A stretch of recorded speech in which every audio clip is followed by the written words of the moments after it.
The Commission for Gender Equality says workplaces need to ensure that the policies they create protect both men and women from sexual misconduct. The Commission was reacting to recent allegations made against Zwelinzima Vavi.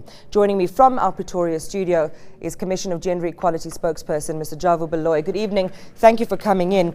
We have the Employment Equity Act, right, which allows people recourse when they believe they've been sexually harassed. Do you think that's enough?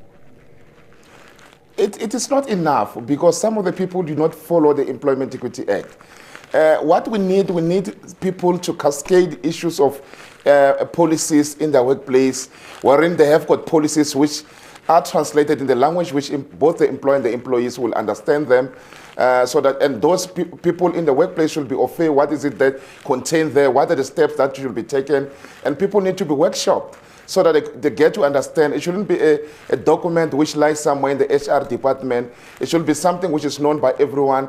During the induction processes, every employee of the various institutions, both private and public, should made to understand and be aware of those things and sign of some of these things there, because, you know, as long as nobody has binded themselves to those factors, and some people we know will want to follow those principles. It should constantly during training, people should be reminded of such policies so that, you know, you do sort of a revision of some sort so that people can create that enabling environment for both the employer and the employees. I think you've made that point well enough. So the suggestion is it's not the law that's problematic, it's the execution and people understanding what their rights are in the workplace.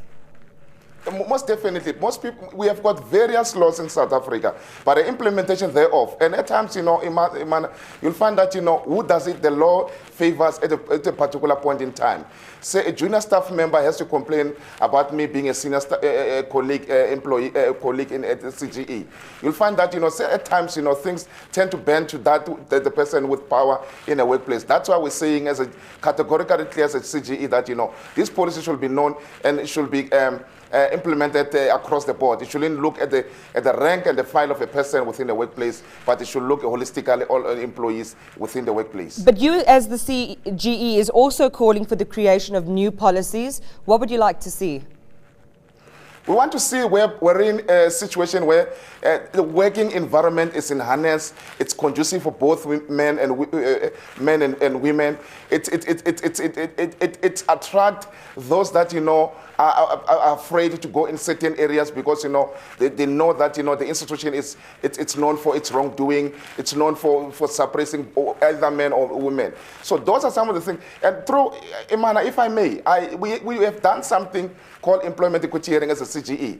And it's appalling to find that, you know, various public and government departments, they do not have policies of sexual misconduct in place. That's something that the CGE will want to see in a workplace. That, you know, it will brew leadership which will be accountable and responsible, and employees, you know, will enjoy working in those areas because they know that they're protected and there's a mutual respect in all regards. Well, having said that, how much, in your view, has Mr. Vavi let people down? It's not only Mr. Vavi per se, though this triggered it.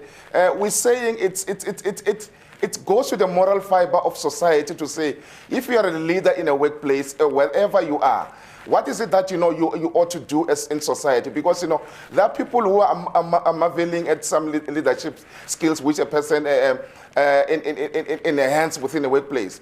Though we're saying in South Africa at large that, you know, when you are a leader, both women and men, you should be accountable and responsible. You should act as a role model to the young ones so that, you know, those that at school level supposed to look up to you said, I want to be like Javu Baloyi when I grow up. I want to be like Imana, read news without any scandal of some sort, without any misbehavior that it's unwarranted in society. So that, you know, we create a society where young kids supposed to have positive role models who are accountable and responsible, not particular to Mr. Vavi, but to society in totality. Oh, that's a lot of pressure tonight, Mr. Baloyi.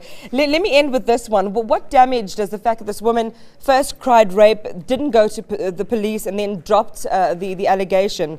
What is the sum total effect on the legitimacy of other people, you know, that might have similar grievances? To somewhat, it might have destroyed some people's spirit that, you know, take back what we have tried to do as society, as CGE, in raising awareness that people should report issues of sexual conduct and would not wait for a longer period.